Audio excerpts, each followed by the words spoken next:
Should you sell in 2026 or wait? How to know what's right for you. If you're waiting for that perfect market to sell your home, you might be waiting longer than you need to. In this video, I'm going to help you decide whether selling in 2026 actually makes sense for you.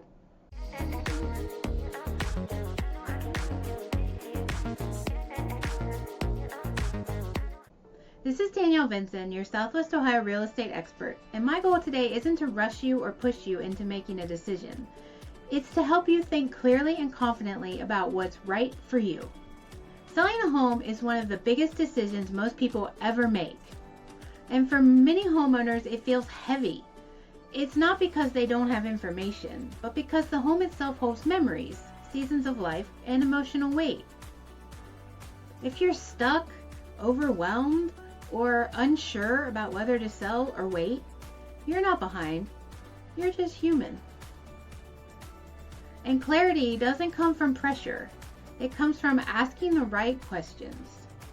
Recently, I shared the full 2025 market report for Southwest Ohio, where I broke down what actually happened last year across the Cincinnati and Dayton areas.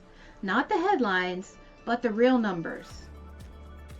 One of the biggest takeaways from that market report was this: 2025 wasn't a crash year. It was a strategy year. Prices held steady in many areas. Inventory shifted, and the homes that sold successfully, they weren't guessing on prices. They were positioned and priced with a plan. But even with good data, the market alone doesn't tell you when you should sell. There's more to it than that. That decision starts somewhere else. Most homeowners ask, should I sell now or should I wait? But I think the better question is actually this: what does the next season of my life need? Does this home still support that? So instead of predictions, I want to walk you through a few questions that will help bring you clarity. You don't need to answer them today. Simply listen and notice what resonates. The first question you should ask yourself is, if nothing changes, how will I feel about this home a year from now? Picture it in a moment. This time next year, you're still in the same home, same layout, same responsibilities, same upkeep. Does that feel comfortable? Or does it feel heavy? Maybe the home is bigger than you need now. Maybe there are rooms that you don't even use anymore. Maybe the stairs are harder than they used to be, or the yard feels like work instead of enjoyment. A lot of homeowners realize that they've already outgrown their home. Emotionally, they just haven't said it out loud yet. Noticing that doesn't mean you need to sell. It just means it's worth paying attention to and thinking about maybe a little bit more. Next, what is this home actually costing me? When people think about waiting, they often assume it costs nothing. But waiting usually has a cost. It's not just about obvious cost either. There's a financial cost: repairs, maintenance, utilities, insurance, ongoing upkeep.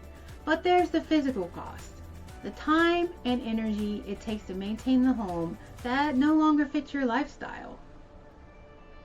And then there's the mental cost: the stress of knowing repairs are coming.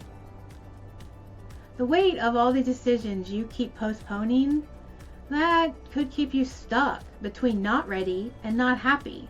Waiting isn't always the wrong choice, but waiting without understanding the cost can quietly drain your peace of mind. This is something I talk about in other videos on this channel, especially when it comes to pricing, preparation, and what really impacts a successful sale. Those videos aren't here to rush you either. They're here to help give you clarity, so that when the time comes, you're not guessing or reacting. Education creates confidence, and confidence leads to better decisions. What am I afraid will happen if I sell? This is one of the most important questions, and one people don't talk about enough. Maybe you're afraid of making the wrong move. Maybe you're worried you won't find the right next home. Maybe market headlines have made you super hesitant. Fear doesn't mean you're making a bad decision. It usually means the decision matters to you, and the goal isn't to eliminate fear, it's to replace uncertainty with a plan. You don't need every answer today. You just need a path forward when you're ready. What would help me feel confident even if I don't sell yet? For many homeowners, confidence starts with information. Knowing what your home could realistically sell for, understanding what you might walk away with after expenses, and exploring all your options, whether that's selling traditionally, selling as is, or just planning ahead. Confidence doesn't come from timing the market perfectly. It comes from understanding your options clearly. And that matters when you sell now or later. If there's one thing I hope you take away from this video, it's this. You don't have to decide anything today, but you do deserve clarity. If you want help thinking this through, if you're feeling totally stuck between sell or wait, my role is never to rush you. It's to help you see your options clearly and how to move forward when you're ready. You can do it with confidence and peace of mind. Thanks for being here. I hope you found this video informational and it helped give you some clarity. I look forward to our next chat.